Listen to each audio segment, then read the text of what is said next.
Ano eksakto na sa isip mo noon habang nagsasalita sila? Ba't ka naiyak? Naiyak ako kasi doon sa sinasabi ni Atty. Goson na bukod sa paborito niya ako, yung word na bumalik and yung mainit na pagtanggap sa akin ng GMA. Doon ako naiyak kasi naalala ko nga yung sinabi ko doon sa buhay ko, di ba? Nung bumalik kasi sa akin yung nanay ko, dahil ayaw naman niya, nahihiya kasi siya na sumama sa akin, di ba kasi pina-adapt nila ako.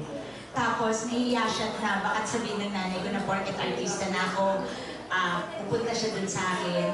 Kasi nung nakuha ko siya, may Alzheimer na siya, nakalimutan niya na ako, na kahit marami akong gustong maibigay sa kanya, na makakapagpasaya sa kanya, nakalimutan niya na ako. And ang GMA, ang Kapuso, hindi ako nakalimutan. Kaya masyado ako naiyak kasi ang warm-warm ng pagtanggap ulit nila sa akin, sa dati kong bahay. Isa ba sa mga dahilan kung bakit bumalik ka sa GMA at tuluyang iniwan mo ng ABS ay si Chris Aquino? Nakakaloka naman yung tanong mo na yan. Alam mo gusto niyo isagot ko?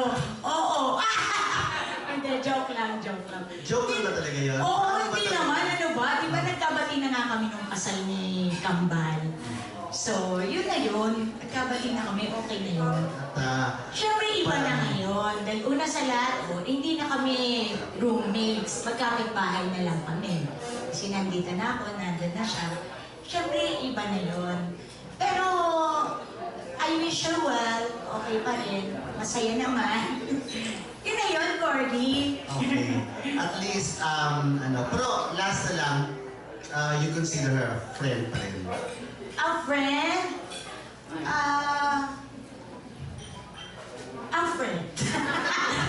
Hindi na sagot. Taka-taka. Siguro ano na lang. Ano? Former friend.